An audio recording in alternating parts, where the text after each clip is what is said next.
Sasa jana Mheshimiwa Katibu Mkuu wa chama chetu Mheshimiwa John Mnyika aliongea na vyombo vya habari na Watanzania kwa ujumla, ikiwa ni kutoa maazimio ya kamati kuu ambayo imefanyika pale Kigoma.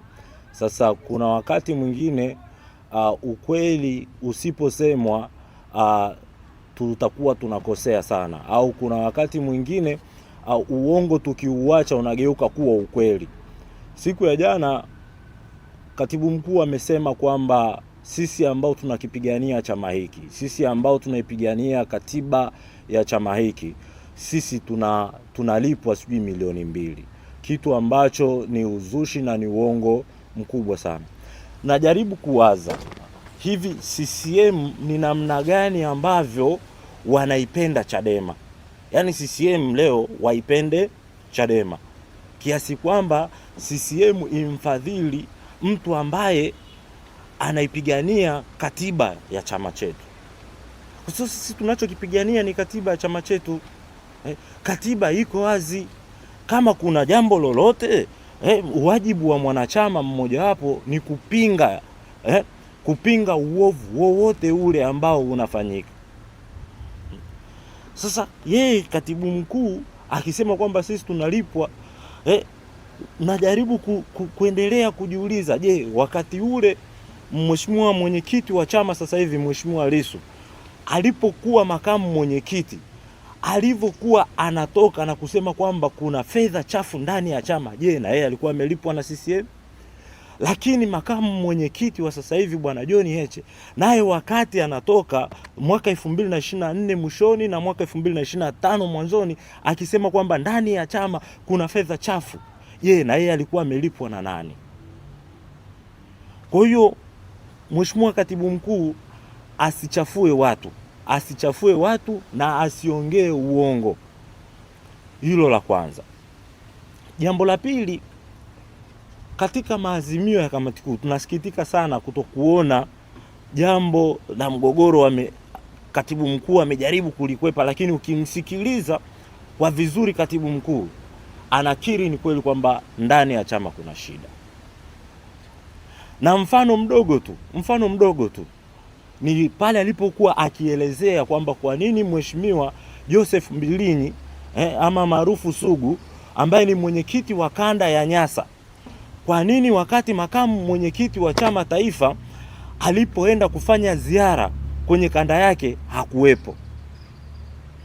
Haiwezekani ukaniambia wewe kama baba wa nyumba umepata mgeni alafu yule mgeni wewe unamkimbia wakati huyo mgeni ni baba yako mzazi. Ni kitu ambacho hakiwezekaniki, kwa sababu taratibu zetu zinaeleza wazi kabisa kwamba kwa makamu mwenyekiti akienda kanda yoyote ile, mwenyeji wake namba 1 ni mwenyekiti wa kanda hiyo. Sasa haiwezekani mwenyekiti wa kanda useme alikuwa amealikwa mahali. Ni kitu ambacho hakiwezekaniki. Bwana Sugu aliamua kuondoka kanda ya Nyasa kwa sababu wameshakuwa paka na panya na makamu mwenyekiti wa chama taifa. Kwa hiyo Katibu Mkuu asitaki kuongea uongo. Na hii migogoro, sisi tunachotaka hii migogoro imalizwe. Sisi tunakipenda chama chetu.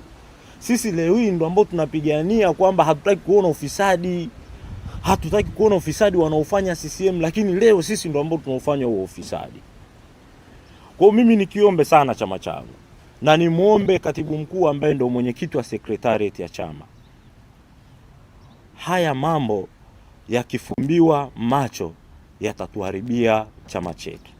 Haya mambo yakifumbiwa macho yataondoa uhalisia ule wa Chadema ile ambayo tunaifahamu na kujua kwa miaka zaidi ya 30.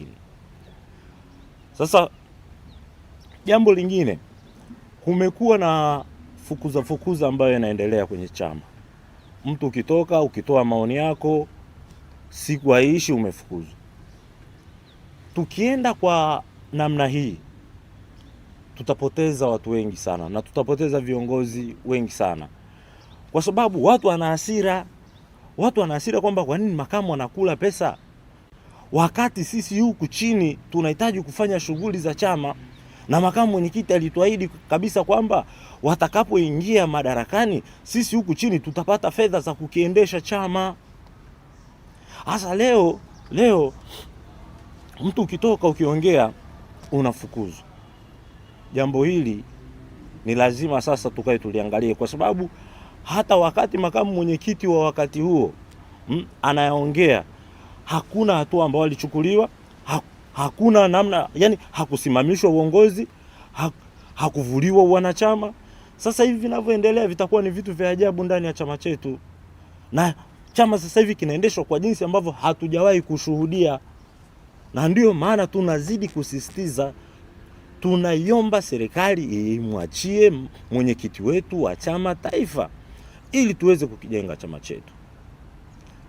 Na vile pia hawa wafanyabiashara ambao wanatoa fedha kwa Chadema, ni waombe na niendelee kuwasisitiza kwa sasa wasitishe zoezi hilo.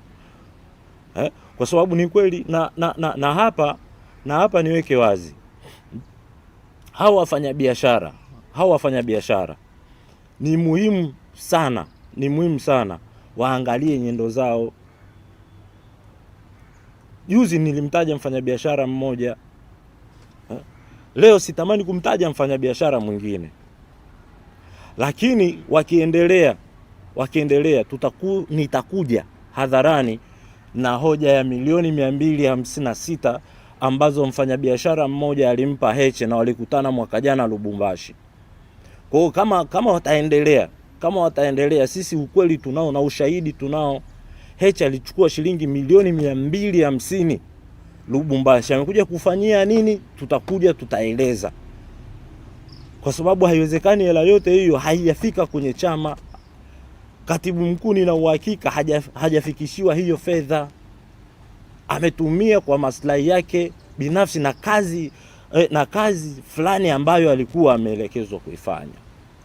Kwa hiyo niwaombe sana chama changu, turejee kwenye misingi yetu ya demokrasia. Kukosoa sio dhambi, kwa sababu ni uhuru wa kikatiba, tena katiba yetu ya nchi, lakini vile pia pamoja na katiba ya chama chetu.